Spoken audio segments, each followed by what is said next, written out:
welcome to Bitstorm, a comedy game design podcast by two guys who know nothing about comedy nor game design. I'm Ben Slinger, and with me, as always, is Trevor Scott. Hello, I'm rather under the weather. Oh, yes, the under the weather Trevor Scott. Yes, under the water Trevor Scott.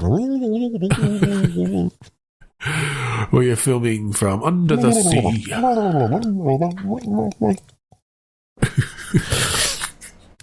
Trevor's just spilt all down his front. But it was worth it for the gag. That's right. So what are we going to do this week, Trevor? Let's leave the super serious fucked up click which to the side for just for tonight, I think. Okay. Let's go for some movies. Okay.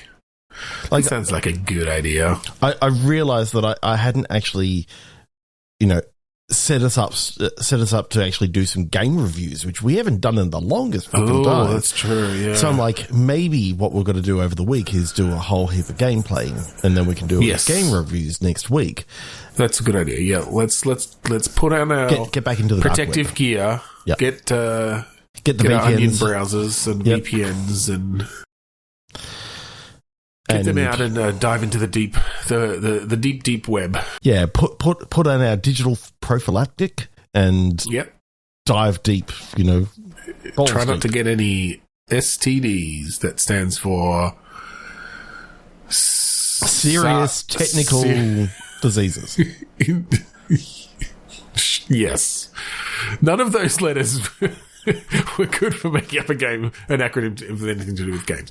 All right, so we're going to do some movies. This is where we're each going to get a movie from a sort of random movie selector that Trevor's got set up here. And we're going to take either just the title or the whole premise of those movies and kind of use them as a jumping off point for a video game. Yeah. So let's get into it. Well, I've got a movie here, and it's Popeye's Revenge. Popeye's Revenge against Bluto. The legend of Popeye haunts a group of counsellors as they intend to open a summer camp. What? Because it sounds like Popeye has entered the public domain. That was gonna be my next question. What year was this, and was it after Popeye entered this? So is this recent? 2025 in February. Okay. Well, I have from 2008, Body of Lies, which is like a CIA spy thriller sort of thing. On the CIA's hunting for the mastermind of a wave of terrorist attacks. Roger Ferris is the agency's man on the ground, doing stuff. There's a satellite link watching him, and someone's watching the satellite, and I guess he's man in the chair. And trust can be just as dangerous as it is necessary for survival. Ooh. So is this like the CIA fighting Popeye's ghosts or something? Do we bring in the public domain Popeye? Is this Popeye as a CIA agent? Do we this is Popeye's past. It's his hidden past. It's his hidden past. I mean, the reason why Spinach affects him so much is because he was experimented on by the US government. Yes. The spinach, all the iron in the spinach activates his latent DNA. Yeah. He's actually like a metahuman, from the DC universe sort of thing. Right.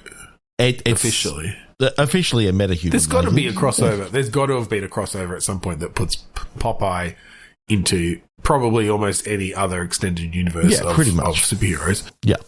I just really like the idea of he, pops that spinach and, but what are his powers? Is it just like a super soldier serum sort of thing? Is it he's hulking out in a way? He hulks out and he doesn't, he kind of, does a whole Hulk or, Popeye smash. Yeah. I think that you can also then do some of the espionage sort of stuff where, he's... Well, this is a good way to have a game that has those multiple ways of gameplay. He has different levels. You get the pacing a little bit different. Some of them are the sneakier, espionage sort of things, and then some of them are more kind of beat 'em up action based as you Hulk out. Yeah. So I'm imagining, because he is a sailor man, that these are all like port towns that he's going through, because that's his. I'm Popeye the assailant man, because he assails on people. Yeah. But, okay, yeah, that's right. It's like a marina or something. Or, and port then town. Yeah, I can imagine, the way that he speaks, it may actually be attractive to the women in the area. So that's how he sort of gets his. I don't know. That's true, but I think what I've been thinking is Olive Oil is the woman in the chair. She's the one watching over the satellite. They're married. And talking in his earpiece. That's it. So there's a bit of tension there. They're married, but it's like he's still got to womanize, and he's got to, because that's how he's going to get a lot of his stuff, His and then information. he can Spinach out and go crazy during like the gunfighting and all this sort of stuff, where he's blocking with his massive like infected forearms. Yeah. And of course, the women, just because we're aware of reality, the women actually like him better in his non-hulked out mode. Like, they like the dad bod. Yeah. But the men, when they see him Hulk out, that's the power fantasy, right? It's like, oh yeah, okay. I mean, they see his forearms grow from that really, really large size to even larger size. To even larger. Just the big cartoonish muscles. And then the only other character I'm aware of from Popeye, Bluto, yes, I think, is obviously the mastermind then behind everything. Yes. Yeah. These marina crimes. Sea crimes. I was going to do a joke about him having a dog named Pluto, but then I realised that that's Disney and that's not in the public domain, so we can't use that. It will never be in the public domain because, I mean, Steamboat Willie got out there. Yeah, true. They couldn't stop that. They tried. I mean, we could put Steamboat Willie in this. Like, it makes sense for the Sailor Man and Steamboat Willie. I mean, they sequel? They team up and Steamboat Willie is actually his man on the river to get him from port to port, sort of thing. Down. Right. Yeah. All right. I've got another movie here. Okay. The Long Game. Ooh. Easy A. Oh, okay. A little Emma Stone classic. Yes, a little bit of a scarlet letter, as it were. Yes. So this is a true story. It's probably not. It's in segregated Texas in the 50s, and Americans can't play golf. I don't know if we want to go there, but having it as a golf thing, potentially bringing golf into it, I think could be worthwhile.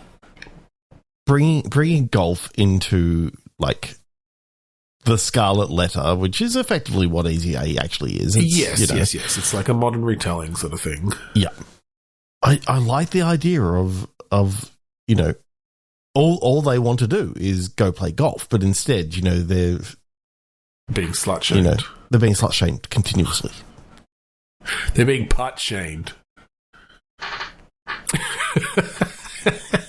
I mean, yes.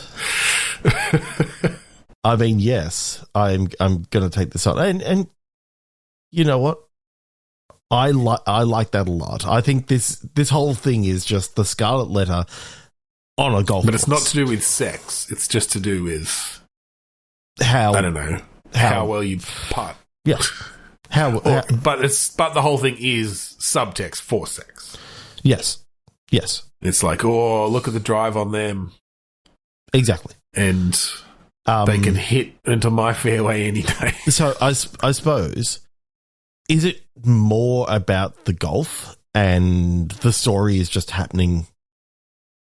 Oh, yeah, it's just a golf game. It's just a golf game. It's just a golf game with story that's happening off to the side that can maybe help get into your head a little bit more and make some of the things a little bit harder for I mean, I almost see this as a visual novel almost. It's like half visual novel, half golf game.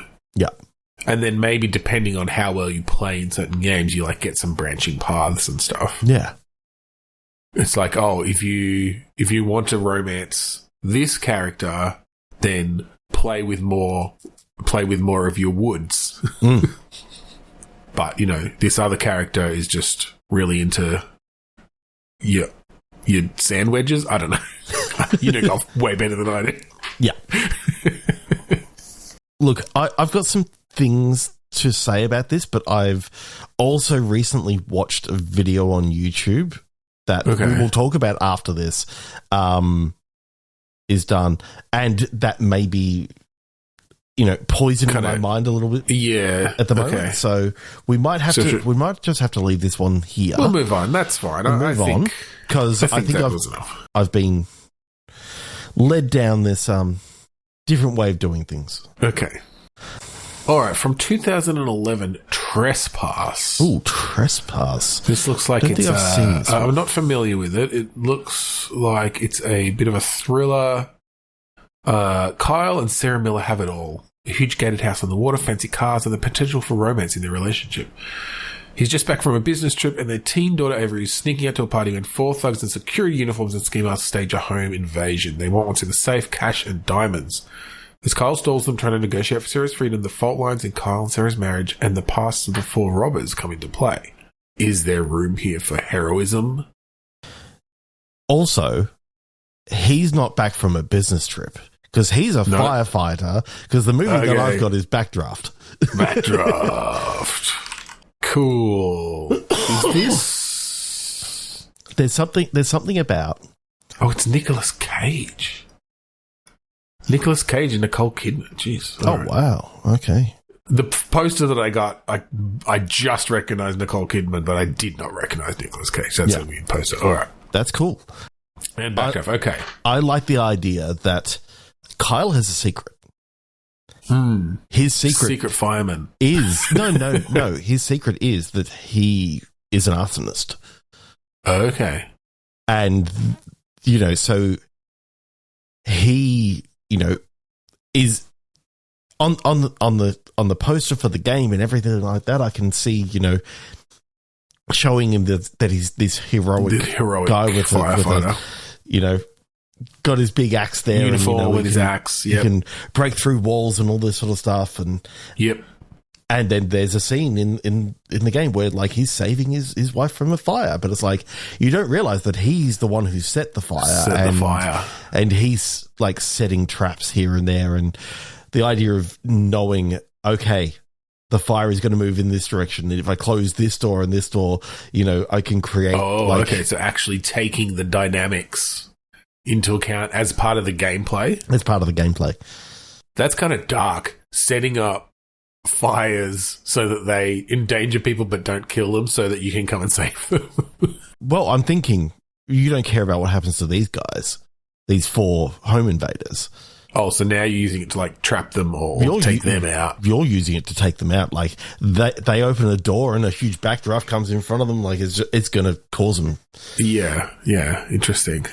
So the idea of being able to set, you obviously don't usually like setting it in your own home, but this is a case of life and death. Okay, so this is sort of a bit of an action adventure then, but like how are we demonstrating these fire dynamics to the player and teaching them? Well, like how much of this is gameplay that is open for the player to be able to burn this house down, and how much of it is just the scripted sort of stuff, and this is just the story we're going with? I do like the idea of like in their brain, it's sort of similar to like I'm thinking Arkham Asylum or something like that, where the Batman can flick into the different modes and you can like assess the situation and get a sense of, oh, well, if I open this window, then that's going to bring oxygen in here. When that happens, like you almost go into your mind palace sort of thing, and you're sort of everything slows right down, and you go, okay, if I open this, I get a draft of air coming through here, and you see like a map of your current surroundings, and it's like, if the fire is set here, and it's like, here's how it would actually go, and you can work out the air currents and the eddies and all this sort of stuff. Like, right. So I kind of see this as potentially branching action in a sense of like, you've only got a couple of options of what to do in any particular room. But fire is always an option. It doesn't have to be fire. Like, you can probably beat the game without doing that. Right, there's an achievement for beating the game without setting your house on fire. Yeah. Or like containing it to a single room or something. Without you setting it on fire. If someone else tricks it, like trips it, then that wasn't you. But if you physically set it on fire, like, it says achievement failed. It says achievement failed. They need to bring that in more often. It's like, well, you didn't get on this run. Every time you go past a section in the game where there was like a bunch of achievements and now you can't go back to get them, you just get like 7 achievement fails. It's like, no, fuck that one up. Yep. Down the bottom, shit's fucked. I think game console and Steam needs to embrace more cursing in their official UI. Yeah, 100%. All right, let's get another one, I think. Yeah. The Nice Guys. Ooh, the cleanup crew. Ooh. This is a crime scene cleanup crew. Mine is The Nice Guys. A private eye investigates the apparent suicide of a fading porn star in the 1970s Los Angeles and uncovers a conspiracy. Oh, isn't there a comedy? Isn't there a comedy, The Nice Guys? Yeah. Is that the one it is? It is the one. Okay. Yeah. Oh, Ryan Gosling. Right. I always get that mixed up with The Other Guys. The Other Guys, which is the Mark Wahlberg and Will Ferrell one. Yeah. Yeah, okay. Very different. Yes. I don't think I've seen this one. I heard it's good, though. Cool. Okay. Which is very, very good. Right. So I like... And what was yours, sorry? The cleanup crew. Yeah. Sorry, I was just looking at it's just trying to figure out how these can mesh. When a crime scene cleanup crew discovers a briefcase full of money, they must outsmart a criminal kingpin and corrupt FBI agents who want it back. Yep.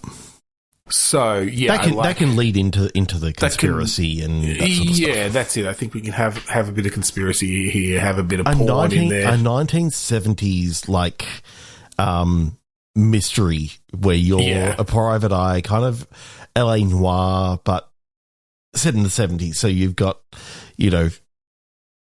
those classics. Well, or do you play this? Do you play a cleaner? But you play a cleaner, a crime scene cleanup crew. You get called in. Yep. To cover shit up. And so you get a bit of this, like, all right, you've got a certain amount of time. You got to, there's almost a bit of the, like, crime scene cleanup games that are, like, there's ones out there that's just literally go in and get bodies. But this is, and maybe these games have a bit of this, I don't know, but you'll, like, start discovering stuff about larger conspiracies that are going on and that are going to affect you. Well, maybe you being one of the Nice Guys cleanup crew, you start realizing, oh, there's all this evidence that, maybe someone's taking video of us, cleaning up this thing. Maybe we should take some of this evidence as leverage. As leverage so that if ever they come at us, we've got something on them. Yeah, yeah. And you start realizing, hang on, this goes deeper. Like these that people that we're cleaning up right now are, high up in the porn industry, and like then there's some dirty cops. There's like and that abusive sort of stuff going on. Some of the stuff that you're cleaning up is like, well, this doesn't feel right. Like, like if we shouldn't be letting them get away with covering this sort of thing up. Yeah, it's and like, then you get some choices there of like, oh, do I? Well, not do a good job here. Do I leave something behind? Your character goes to their brother, who happens to be a private eye, and you hand some of the stuff over, and you're now working with him. Working together. He now becomes part of your crew, and so he's investigating, now you're sort of more infiltrating. What? Yeah, okay, yeah, that's fun. Because that's a bit different. That's a bit of fun. Yeah, and I could almost see this as almost just a bit of a walking sim sort of thing in a way of like, it's basically like an adventure sort of thing where, okay, you get a new scene that you're cleaning up, and it's like, okay, look around, move some stuff around, interact with things to clean it up, wipe down fingerprints, all this sort of stuff. You get rid of dead bodies if you need to, whatever it is, while sort of gathering this evidence and having dialogue and banter going on with your other team members and stuff. Yeah. There's something about having, even the fact that you didn't realize that your brother was collecting this evidence or whatever, and he basically just said, "Look, I'm hard on for some money. Like, do you mind if I come work on your crew?" And it turns out that he's doing this stuff behind your back. But then you get involved, or even like that it's more, look, I know what you're doing. Like, I haven't turned you in because you're my brother, but I will unless you help me out here and bring me on your crew. And like, you have to, the rest of your crew doesn't want him there. Yeah. But you have to sort of fight for him because you know that he's going to turn you guys in if you don't. And like, you have some family and politics there between the different groups and stuff. You can maybe, I'm still not sure which way works better. Maybe you are the private eye and you're working with your brother, who owns the cleanup crew, or you're the owner of the cleanup crew and your brother comes on as the private eye. Both ways seem kind of cool. Or you could even switch between them. You could see the different points of view. Yeah. Oh, actually, it'd be interesting if at the beginning you do the cleanup and then you come in of each, and then you come into that crime scene as the detective. Yeah, and anything you missed, you can take as evidence. Yeah. That could be kind of fun. And it kind of leads the two of them together. Like, he finds, evidence that you were there. Like, the private eye finds evidence that the cleanup crew were there, and for sure. Yeah, that's fun. The only way I could see that getting frustrating is if, as the player, you are trying to 100% and not leave anything behind, but you narratively have to. Well, you don't realize that there was a hidden camera that is. Yeah, I know. I guess Like, you 100%ed it, and you've got 100% in your.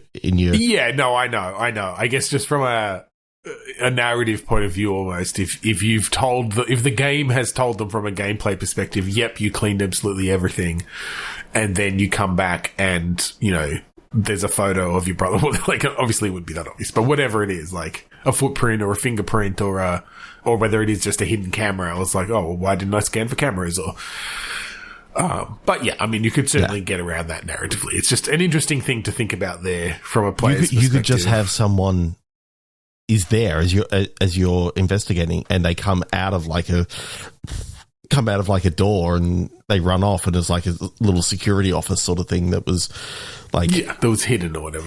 Yeah. No, you'd work around it. It's plenty of ways doing that. Yeah, it's always interesting to think of those how those sorts of the narrative and the gameplay stuff meshes and can go against each other. But yeah, that's really cool. Yeah, that's really cool. 3, 2, 1, click. Bad boys, what you gonna do? The classic. Riddick. Yes. Okay, also a classic. Yeah. Wow. A classic in...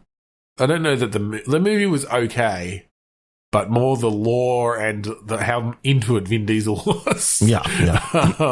Because that was because they did Pitch Black, right? Pitch Black was his the first character in that. Yeah. And then he was so into that world that he kind of really pushed for... It was actually... Riddick is like a book series. Okay. It was always But Pitch Black was its own thing, was it? Oh, but Pitch Black was based off that series? Yeah. Okay. It was just one of those things of they didn't realise whether... because I'm just going back and having a look at it now. 2000 for Pitch Black. But it's like... I would have said earlier. Oh, no, I guess it was one of my earlier DVDs for sure. Was it a book? Maybe it wasn't. Maybe they just built it off. They really liked the character and they're like, Chronicles of Riddick and then Riddick. So this is the third film, which I don't think I've seen that right. much. That's right. Yeah. Because Chronicles of Riddick was the second one. But you know what? I like the idea of Bad Boys, but set in space on a planet, sort of thing. Of a couple of space cops going around, get left for dead on a desolate planet, and basically, shit went down, and now they've got to get off the planet and go chase down the people who left them there.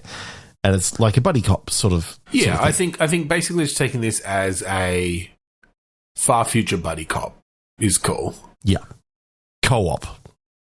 Ooh, yeah. Give it to what's their names? Yeah. Who did Split Fiction folks and yeah. The idea of it being like you're working together to get off this planet, you repair this ship and you get off, and then you're tracking them down through, a number of different planets in the either in the solar system, or you can go between a few different galaxies or a few different solar systems. I feel like for this sort of grittiness, you want to keep it in between, like keep it in a solar system, not the sort of light speed jumps and stuff. I feel like it's a bit more, it feels more gritty if it's sort of this almost lo-fi sci-fi where you like humans have made their way out into space through their pure grit and determination. And so the only reason this solar system is even populated is because a colony ship spent 500 years or whatever traveling here. Yeah. And, okay. I love the idea of like orbiting each planet. There's like the accelerator, and that just launches you wherever you need to go. Like you between get aligned, planets, and essentially. it's like, it launches you and you make it around that area. Like, oh yeah, it's more just to essentially get you up to speed, so that you're not burning tons of fuel to get between planets as you would normally have to do and do these. Yep. And then it's sort of just to get you across those vast gaps. And then you'll be in the general vicinity of the orbital plane of that next planet. Yeah, effectively it takes you through some sort of wormhole technology or something like that. So I don't reckon we even do it. I feel like you want to go as low tech as you can. If you're going to, like, again, I'm thinking about the realistic point of view of the closer you get to the speed of light, the more time dilation you can actually have. And but this is what I mean. I think you get them up to pretty high speeds, but nowhere near the speed of light. Like you're traveling between planets, sure. So it might take you a couple of days, even at these high speeds, to get between these planets. But like that's okay. Like it's like a road trip then. And it's like here's a few vignettes of this is the sort of stuff that they're talking about, and you get these little conversational bits in between. They're pissing in bottles and throwing them out the airlock, like quick, open up. Yeah, they don't even have a functioning airlock. They just quickly open the window. Everything's getting sucked towards them. That's why they've got to be in, fully strapped in, and then they're like, back up, click, and good, that's locked.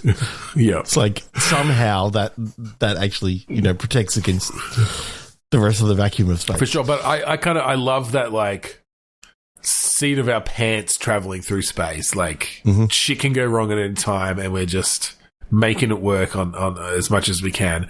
And that's not to say there aren't higher tech ships and stuff, but even they are just, they've got big boosters so they don't have to use the common accelerators that are around the planets or whatever, but it still takes them, a day to get between the planets. There's no time travel. You're not dealing with the time dilation bullshit. And that's the thing that then you're not having to worry about that, and it's almost everyone feels local.